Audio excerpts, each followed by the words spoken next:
지난주에 우리는 성령의 9가지 열매 중에 7번째 열매, 충성의 열매에 대해서 살펴보았습니다. 간단히 한 번 더 정리해 드린다면 충성은 자기가 주인으로 모시는 분에게 마음의 중심을 두고 그분의 뜻대로 살기 위해서 그분의 말씀을 잘 듣는 걸 충성이라고 한다. 그렇게 들은 그분의 말씀대로 그 맡겨주신 일을 사명으로 알고 비전으로 품어서 어떤 방해가 있다 할지라도 좌로나 우로나 치우치지 않고 끝까지 그 일을 해내는 것이 충성이다. 그러면서 충성은 작은 것의 충성으로부터 시작된다고 그랬습니다. 우리 그리스도인들은 그 사람이 무슨 일을 하든지 죄 짓는 일이 아니라면 다 하나님이 맡기신 일이라고 믿습니다. 예수님이 하라고 맡겨주신 일이라고 우리는 믿고 그 일을 하는 겁니다. 그렇다면 세상적인 기준으로는 작은 일, 큰 일, 중요한 일, 덜 중요한 일 있을 수 있지만 신앙적 관점에서 본다면 내가 지금 하고 있는 일은 무조건 큰 일이고 소중한 일인 줄로 믿습니다. 그러한 마음으로 그 일에 최선을 다하는 것이 충성이라고 하는 것입니다. 오늘은 성령의 9가지 열매 중에 8번째 열매 온유에 대해 살펴보겠습니다. 먼저 한자로 잘 아시겠습니다만 이 온자는 온열치료, 온대지방 할 때 쓰는 따뜻한 온입니다. 온수할 때의 따뜻한 온입니다. 유자는 부드럽다, 부드러울 유자입니다. 그래서 온유하다는 것은 마음이 따뜻하고 많은 사람을 품어줄 수 있도록 포근하고 아주 부드러운 심성을 가진 사람을 온유한 사람이라고 그래요. 그런데 신약 성경에서 이 온유라고 하는 단어는 특별히 사용되는 곳들이 있는데 주로 어떤 사람이 어떤 잘못을 했을 때에 그 잘못을 바로 잡아준다든지 또는 그 잘못에 대해서 좀 징계를 할 때에 벌을 내릴 때에 바로 잡아주고 벌을 내리는 사람이 가져야 될 마음이 온유라고 하는 겁니다.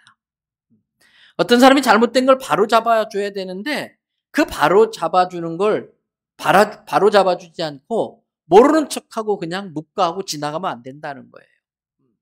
그걸 바로 잡아주고 또는 그것에 대해서 어느 정도 책임을 물어서 징계하긴 해야 되는데 그때에 그 마음이 온유한 마음으로 그 일을 해야 된다는 뜻입니다. 여러분, 그래서 사도 바울은 예수님이 이 세상에 계실 때에 사람들에게 보여주셨던 많은 성품들이 있지만 그중에 가장 대표적인 성품을 2가지 소개하고 있습니다. 고린도후서 10장 1절에 나오고 있는데 한번 보십시오. 거기 뒤에 보니까 그리스도의 온유와 관용 그랬어요. 예수님이 육신을 입고 이 땅에 살 동안에 우리에게 보여주셨던 여러 성품들 중에 사도 바울은 대표적인 예수님의 성품을 이야기한다면 온유와 관대하게 용서하는 용서라는 거예요. 자기는 이전에 그걸 배우지 못해서 많이 어떤 잘못을 바로잡는데 실수했었다는 것이에요. 그래서 이 말씀을 그대로 띄워놓고 본다면 먼저 보십시오. 앞부분에 노란 색깔이 있어요. 고린도 교회에 문제가 있어서 그것을 바로 잡아야 되는데 바울이 바로 잡으려고 가서 그들을 만납니다. 근데 대면하여 볼 때는 뭐라고 되어 있어요? 유순하고. 근데 이 한글 성경이 번역되면서 그 의미를 충분히 전달 못하고 있어요.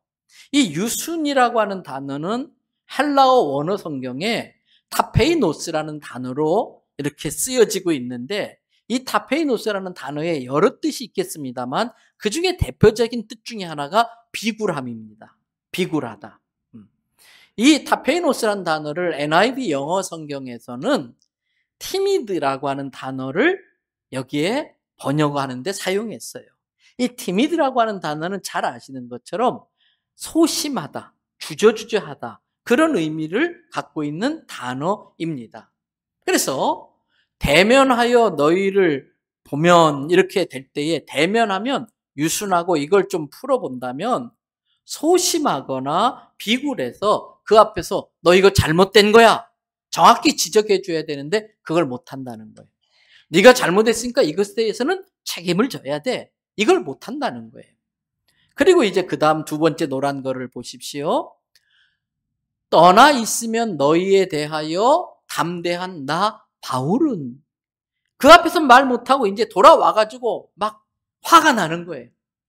내 그 잘못을 바로잡아주고 그걸 혼내고 왔었어야 되는데, 그 사람 없는 데서는 막 성질 부리고 막 말을 하는 거, 이것이 바로 한글 성경은 담대함이라고 번역되어졌는데, 헬라어는 다르레오라고 하는 단어를 썼어요.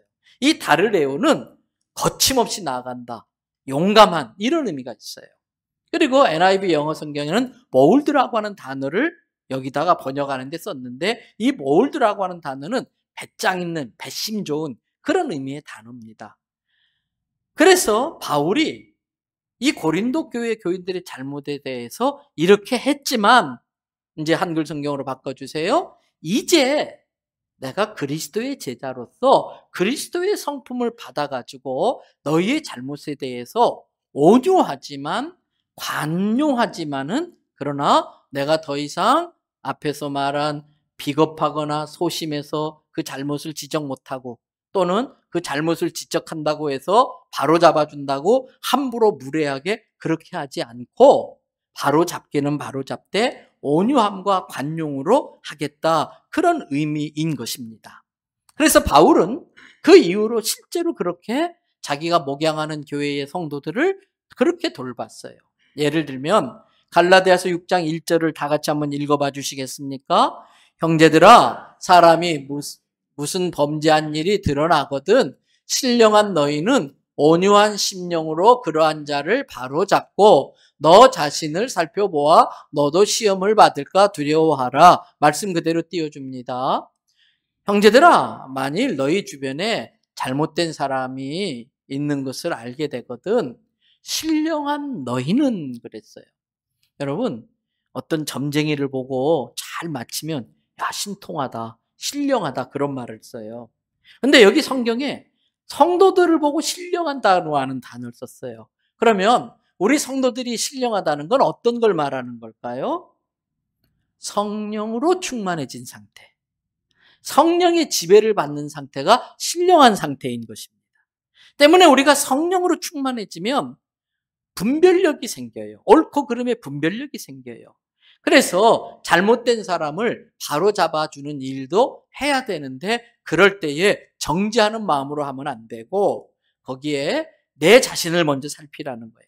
나에게도 그러한 잘못이 있지는 않을까? 시험을 받을까? 두려운 마음으로 자기를 살피고 그 사람의 잘못을 바로잡을 때는 어떤 심령으로? 온유한, 따뜻하고 포근하고 정말 그 사람을 아끼고 사랑하는 마음으로 잘되게 해주려는 심정으로 그렇게 해야 된다는 거예요. 역시 디모데후서 2장 25절에도 바울은 이렇게 이야기합니다. 또 한번 읽어줘 주시겠어요? 거역한 자를 온유함으로 훈계할지니 혹 하나님이 그들에게 회개함을 주사 진리를 알게 하실까 하며.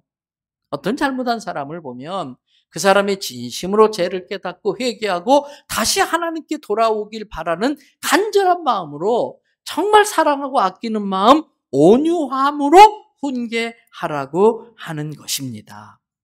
여러분, 이 온유와 관련해서 성경에 나오는 인물 중에 대표적인 인물이라면 생각나는 사람이 있을 거예요. 민수기 12장 3절을 보세요.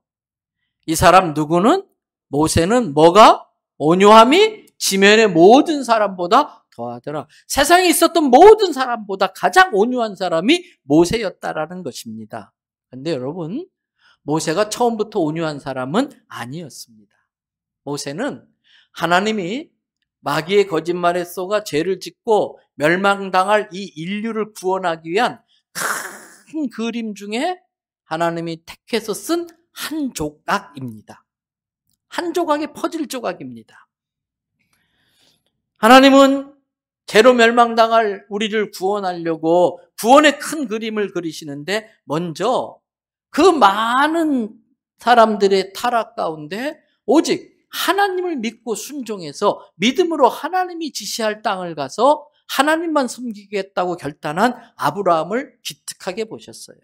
그래서 하나님의 구원의 큰 그림 중에 아브라함을 한 조각으로 택했습니다. 그와 같은 믿음을 가진 자를 그의 후손으로 삼아서 구원의 대열에 오게 하겠다는 것입니다.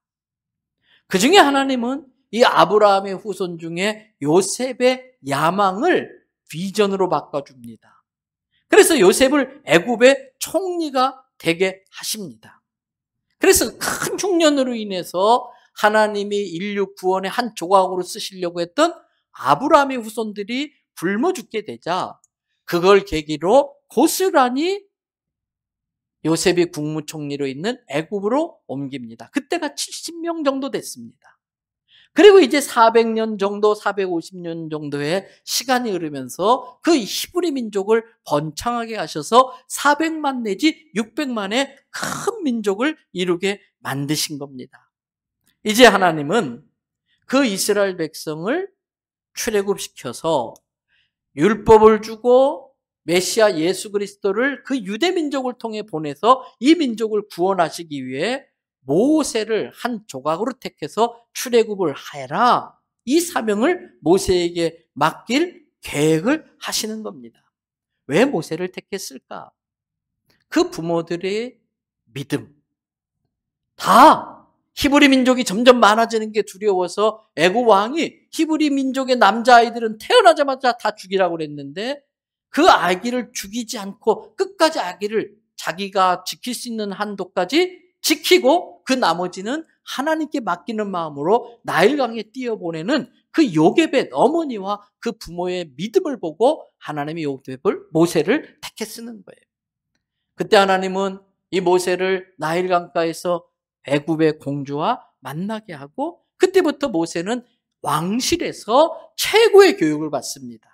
앞으로 리더가 되기 위해서 필요한 정치학, 군사학, 경제학, 천문학 등등 리더로서 갖춰야 될 모든 자질을 갖추게 하십니다. 그런데 하나님은 모세가 그러한 모든 리더의 자질을 갖췄어도 그것들을 한 방에 날려버릴 수 있는 치명적인 약점이 있다는 걸 아셨습니다.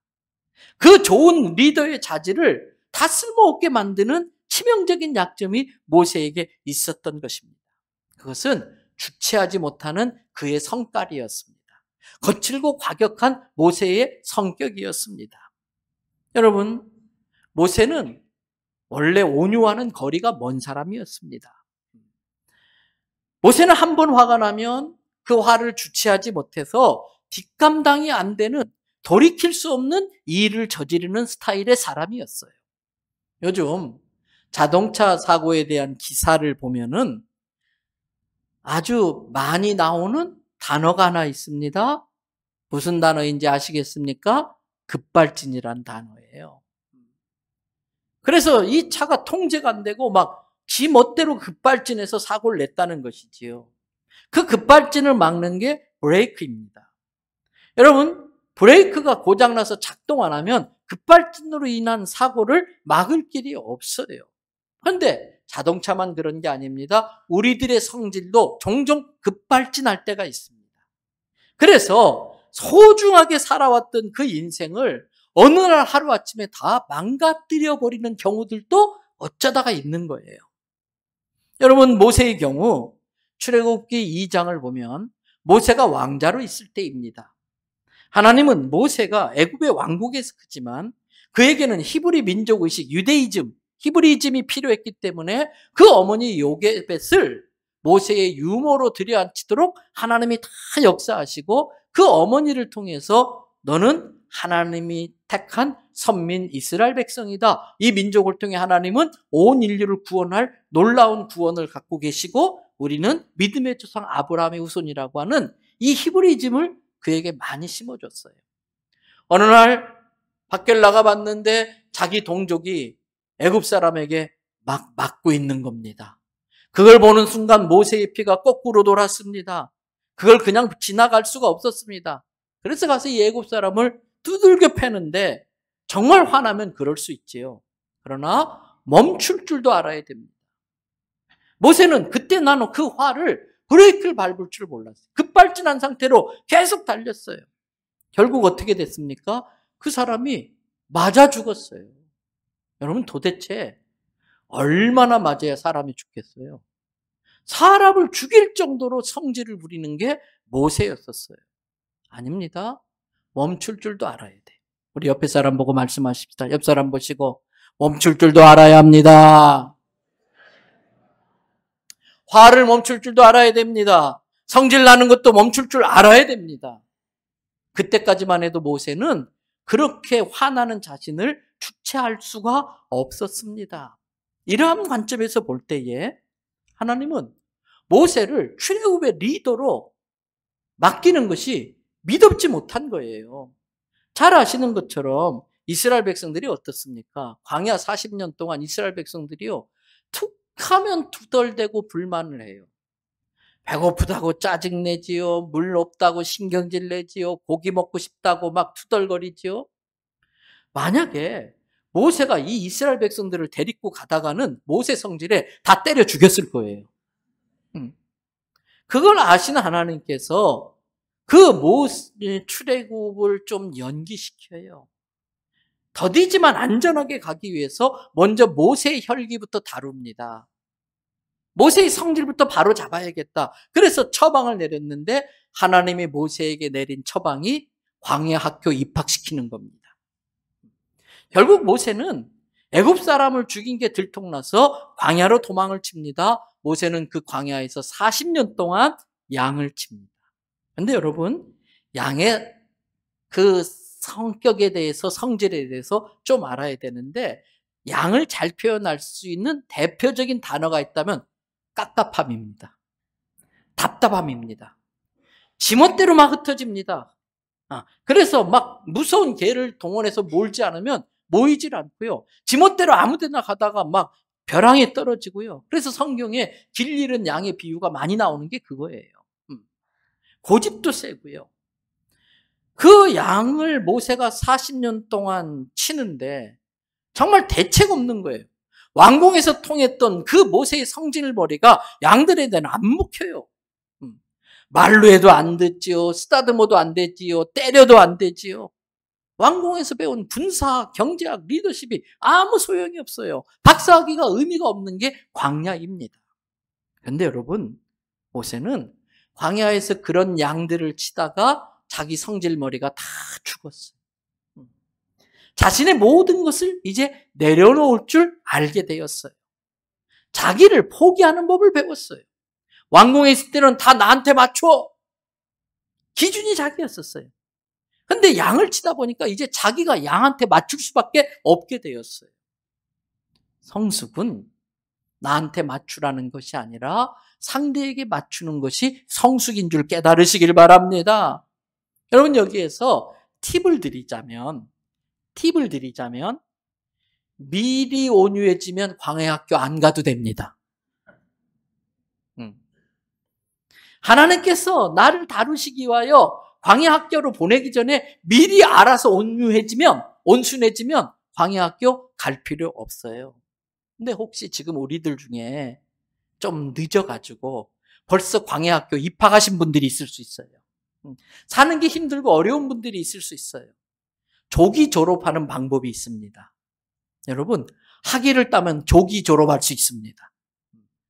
광야학교를 들여보낸 이유가 온유하게 만들려고 하는 거기 때문에 하나님이 인정할 만큼 온유의 학위를 따면 그 광야학교는 지금이라도 졸업할 수 있는 줄 깨달으시기 바랍니다.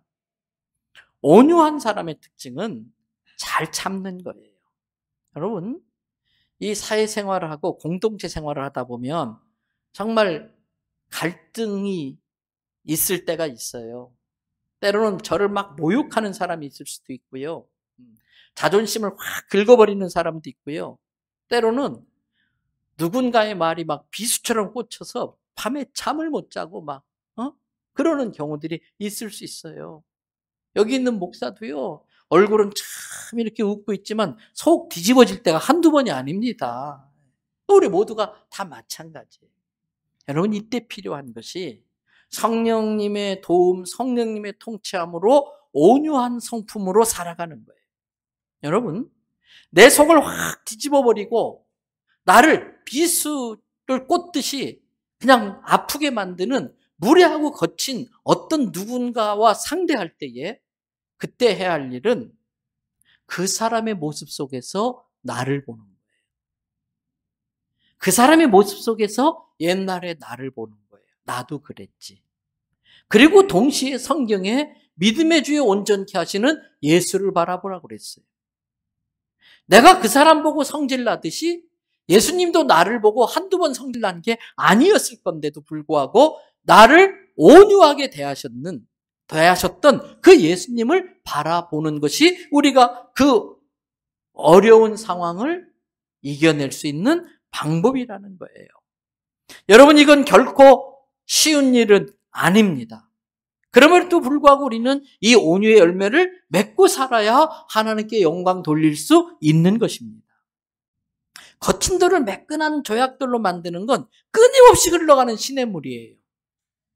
그런데 끊임없이 흘러가는 과정에 필요한 것이 성령의 네 번째 열매, 인내입니다.